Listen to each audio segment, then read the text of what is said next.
9th May, just outside of Lockjaw, Kentucky. Two men are talking, when suddenly they notice a barbecue smell. A burning herd of cows run past them. A flying saucer appears, and vanishes up into the sky, goes past the moon, to the planet Mars, and gives a signal to others. A fleet of saucers rise up, from the surface of Mars, and approach Earth. The saucers surround the Earth. 10th May, Washington, D.C. President of the United States, James Dale, is shown photos of the saucers, surrounding Earth. Professor Donald Kessler suggests that being technologically advanced, the aliens must be peaceful. President Dale addresses the country, and announces that flying saucers have approached Earth, and they are about to make the first contact. 11th May, 5:26 a.m. News for the Martians spread. Talk show host, Natalie Lake, gets a call to interview Professor Donald. Her boyfriend, and news reporter Jason Stone, wanted to interview him. 11th May, 9:37 a.m. A bus driver stops the bus midway, when she sees her two kids playing video games, and skipping class. She gets them back on bus, and drives away. Martin Short, White House press secretary, hires some escorts, to relieve stress from work. Natalie starts the interview with Donald. In the interview, Donald explains that Martian canals are actually canyons. As a result, Martian civilization must have developed underground, and their technology, mind-bogglingly advanced. That's why Earth probes failed to detect life on Mars. Jason, watching the interview, notices Natalie trying to flirt with Donald. Suddenly, the broadcast is interrupted by Martians. They send a message in their language. Later, Donald deduces from the limited information that Martians are carbon-based, breathe nitrogen, and have telepathic potential. President wants to know if they are friendly. Donald reaffirms they are peaceful and enlightened. One of the scientists have created a translator for alien language. In rural Kansas, a young boy takes his grandma to an old-age home. Elsewhere, in a church, a girl, Barbara, talks how aliens were sent by God, in response to their prayers. President attends a press conference, and answers their questions. Art Land, a casino owner, meets up with Byron, husband of the bus driver and an ex-boxer. Someone owes Art Land a lot of money, and he wants Byron to go scare him. Byron refuses, saying he doesn't do that anymore. Martians send some coordinates to Earth. May 13th, 4:58 a.m. Aliens are going to land in Nevada desert. President asks his general, Casey, to make arrangements, and keep it a secret, inviting only certain media, and some special guests. General Decker is angry, believing that aliens are not peaceful. Military gathers in the desert, along with special guests. Natalie and Jason have both arrived at the event. The saucers descend upon Earth. The door of the saucer opens to a red carpet. A flamboyant alien appears. General Casey extends his hand for a handshake, but alien doesn't respond. The alien says something, which the machine translates as, "I am the Martian ambassador." General speaks, and welcomes alien to Earth using the translator. The alien says, "We come in peace." Someone from the crowd releases a white dove into the sky. The aliens shoot the bird down. They kill Casey, and start attacking. Military retaliates. Chaos ensues. The aliens continue attacking everyone. Jason attempts to run towards Natalie, who is injured. He manages to reach her, and hold her hand, but is then killed. The aliens kidnap Natalie, and her dog, and leave. General Decker wants to attack them back. But Donald wants to establish communication first, believing the attack to be a cultural misunderstanding. They transmit a signal to aliens, telling them that their culture may be different to them, but they mean no harm. They must not be afraid of the humans.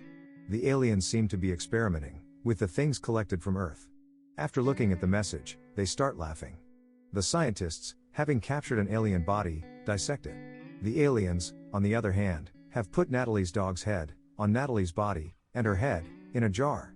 Military gives a salute to all the dead soldiers. Byron calls his wife, Louise. He talks to his kids, saying he is coming to meet them. Donald receives a signal back from aliens, apologizing formally. They want to talk to Congress. People and military gather outside the Capitol building, with the military holding signs saying, "No applause, no birds." Aliens arrive. Speaker addressed the Congress. President is staying at the White House, on the advice of Secret Service. Speaker invites the Martian ambassador. The alien arrives. The alien starts speaking in its language, and then pulls out a gun, and attacks everyone. Donald talks to ambassador, and pleads not to do it. The military starts firing at the Capitol building. The aliens kidnap Donald, and leave. Dale addresses his military. He apologizes to Decker for not listening to him. Decker wants to use nuclear weapons on the aliens. Dale refuses. Dale addresses the country. He will be talking to other world leaders. Meanwhile, the aliens have removed Donald's head from his body. He sees Natalie, whose head is now attached to her dog's body. She asks Donald if he was flirting with her on the show, because if he was, she liked it. He tells her that he had a schoolboy crush on her. An alien arrives on Earth, disguised as a woman. Martin sees her and invites her to the White House. He takes her to the White House. He kisses her hand. The aliens watch him through the camera on her finger. He takes her to a secret hidden room. He puts on some music and prepares a drink for both of them. He tries to kiss her, but there's gum in her mouth. He puts his finger in her mouth to take the gum out, but the alien bites the finger off. The alien knocks him out. It records every room of the White House. It reaches the bedroom of Dale. As it tries to kill Dale, his dog starts barking, alerting them. Dale attacks him. The security arrives. Aliens holds Dale hostage. Distracted by a bird in the cage, the alien is shot dead. The aliens watching the whole thing get angry. They prepare their army for the attack. The massive fleet of saucers descend upon Earth. The scientists studying the alien body conclude that the aliens use a concentrated NO2 chewing gum to breathe in Earth's atmosphere. The aliens start attacking major cities. They attack and destroy the Washington Monument. They invade the White House and kill the tour lady. More aliens enter and start killing everyone. Byron's both kids grab an alien gun each. In the ensuing chaos, the First Lady is killed by a falling chandelier. The kids start blasting the aliens. They manage to kill a lot of the aliens and save President's life. The aliens attack Art Land's casino and seemingly killing Art Land. The entire building collapses. Byron calls Louise, telling her that his flight was cancelled. She tells him that there's Martians everywhere. The phone disconnects. Art Land's wife comes up to Byron, telling him that she knew this was going to happen. So, she loaded a plane with supplies, but with Art Land dead, she doesn't know anyone who can fly the plane. Martians arrive and start blasting everyone. Byron, seeing the alien, punches him, destroying his helmet and killing him. The singer of the place, Tom, meets up with Byron and tells him that he used to watch his fights. Byron tells him to grab the gun. He asks Tom if he knows how to fly a plane. Tom does. Aliens are attacking the streets. One of the aliens has the translator, which keeps saying, "Don't run, we're your friends." The president of France, Maurice, calls Dale. He tells Dale that Martian ambassador is here, and they've negotiated a settlement. Dale asks him to get out of the room, right as he hears gunfire. Alien kills everyone. In the streets, military is fighting back to aliens. Decker arrives and asks President to sign the nuclear orders. Dale signs it. They fire the nuclear missile. The aliens release a device that collides with the missile and absorbs its entire impact. They use the device to inhale the absorbed impact like a cigar.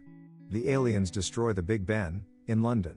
They target Mount Rushmore next and change the faces to be that of aliens. They destroy Taj Mahal while taking photos in front of its aftermath. They visit Stonehenge next, using it as bowling pins. They're annihilating everything.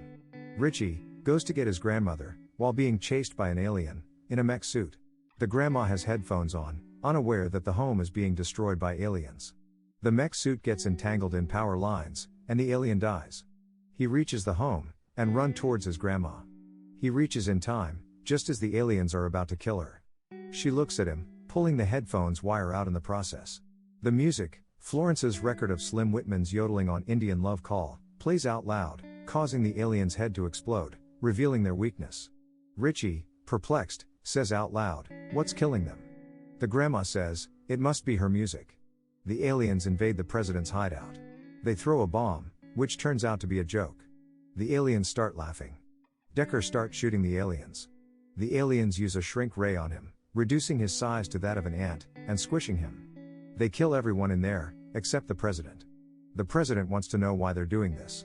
The universe is big enough for both of them. He says that despite everything, they can still work together. Together, they can accomplish everything. Why destroy, when you can create? The alien cries, listening his speech. It extends its hand. President shakes hands with it. It turns out to be a mechanical hand that attacks the president and kills him. Richie, with his grandma, drives his truck, playing the Indian Love Call loudly. The aliens start dying upon hearing it. He is driving to the radio station. Byron and company reach the plane. Richie reaches the radio station and plays Indian Love Call. Byron opens the hangar door and sees an army of aliens outside. Byron runs to distract the aliens, while others escape. He tells them to fight without weapons and removes his clothing. The aliens engage in a fist fight with him. He destroys an alien's helmet by punching it. The rest of the aliens jump him together. Meanwhile, the aliens in the street are dying, due to the song. The saucer that receives the radio signal crashes into the building. Military starts playing the song loudly on their vehicles. Saucers in the space, upon receiving the signal, crash into each other. Donald and Natalie watch as the aliens die. Natalie's head detaches from the dog's body. Donald's head and Natalie's head roll towards each other on the floor. They confess their love for each other and kiss, just as the saucer falls into water. The aliens are defeated. Military is picking up the alien's body. Richie and his grandma are awarded the Medal of Honor by Dale's daughter, Taffy. Louise and her sons are cleaning out their houses, with one of the walls completely destroyed. Byron is revealed to be alive. The movie ends with Byron visiting Louise and his sons. Like and subscribe for more videos like this.